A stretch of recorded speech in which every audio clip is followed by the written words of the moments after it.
Most divorcing homeowners are worried about the wrong thing. They're fighting over who gets the house. They're fighting over the equity. They're fighting over the furniture. They're fighting over custody.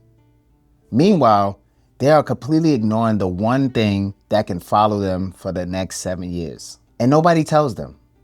In fact, I would argue that one of the most expensive mistakes made during divorce has nothing to do with divorce at all. It has to do with the mortgage.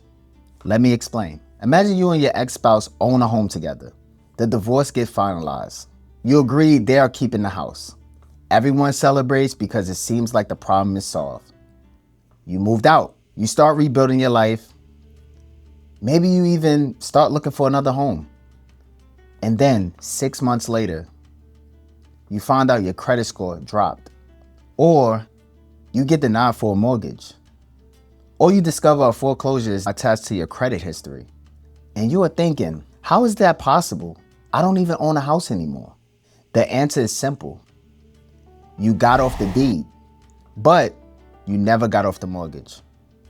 And that one mistake has cost people tens of thousands of dollars, destroyed their ability to buy another home, and kept them financially connected to an ex that they thought they was finished with. I've seen it happen right here in White Plains, New York. Not once, not twice, over and over again. And today, I'm going to show you exactly why it happens, how the banks look at it, and most importantly, how to make sure it never happens to you. Because if you're going through a divorce and the house is involved, this may be the most important real estate conversation you have all year. The deed and the mortgage are not the same thing. Most people think they are, they're not. The deed determines ownership. If your name is on the deed, you own the property. If your name comes off the deed, you no longer own the property. The mortgage is a loan. It's a contract between you and the bank. It's what determines who is financially responsible for paying the debt. And here's the part most people miss. The bank does not care about whose name is on the deed. The bank only cares whose name is on the mortgage. Name is on the loan, you are still responsible. Think about it like this. Imagine you and your business partner signed the lease together. Later you split up and you agree that your partner will be taking over the business. You put it in writing, you shake hands. The landlord never agreed to the arrangement. As far as the landlord is concerned, both names are still responsible. That's exactly how a mortgage works. You may be divorced from your spouse, but you are not divorced from that loan. Get it? What actually happens if your name stays on the mortgage? Let's talk about the real world consequences. If your ex misses a mortgage payment, the late payment gets reported under both names. Yours too. It doesn't matter that you moved out. It doesn't matter that your divorce agreement says they're responsible. The lender reports based on the mortgage contract. That's it. One missed payment can seriously damage your credit.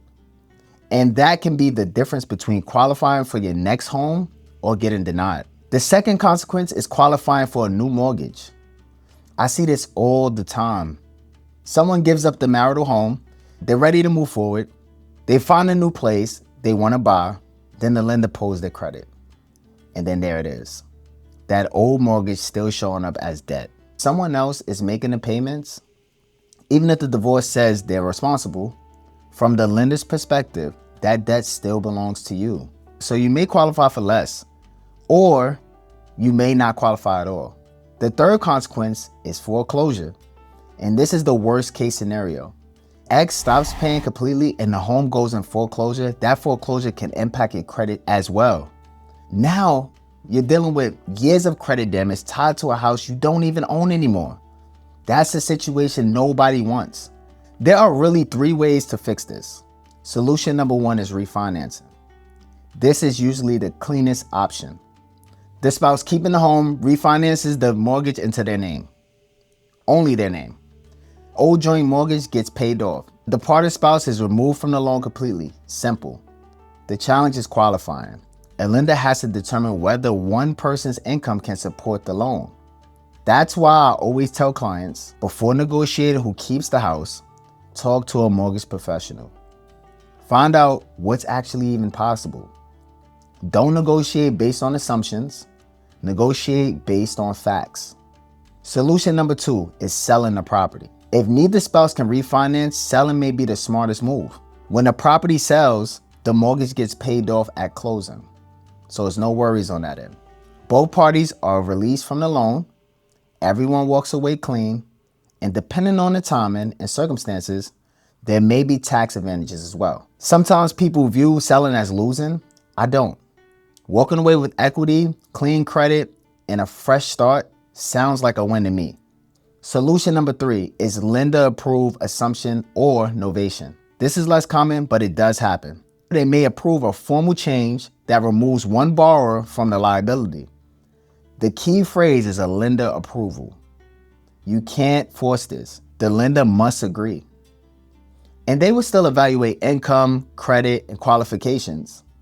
So don't assume it's available. Ask. Now, let me quickly talk about the deed, because the deed still matters. If your ex is keeping the home, their name should be on the mortgage and the deed.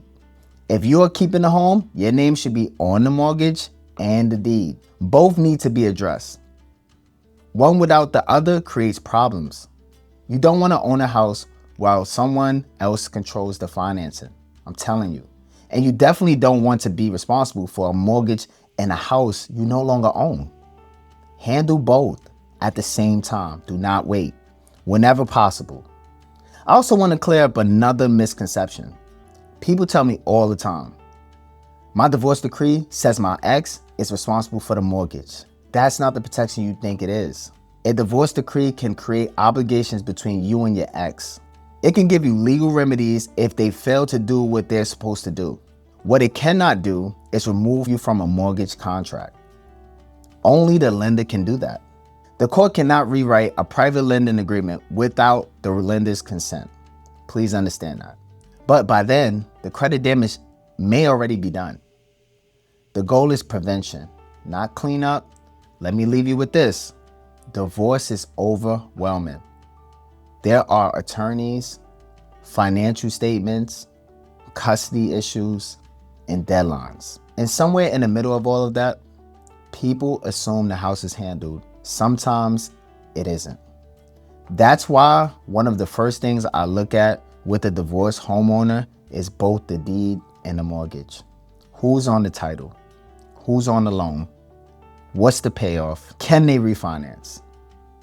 Do selling make sense? Because real estate decisions and divorce decisions need to work together. A lot of people don't realize there's a problem until it's already costing them money, which is not a good time. So here's what I want you to do. Pull out your mortgage statement, list it as the borrower. If both names are still there, make sure this gets addressed as part of your divorce strategy. Not later, now. Talk to a mortgage professional before making a decision about who's keeping the home. Get the facts first. And if you are in White Plains, New York, or Westchester County, or the surrounding areas, and you need guidance, reach out to me. This is what I do every day, all day. I'm Mike Marcus, protecting your future one real estate decision at a time. And whatever you do, make sure nobody ruin your day. I'm gonna leave you on that note. Peace.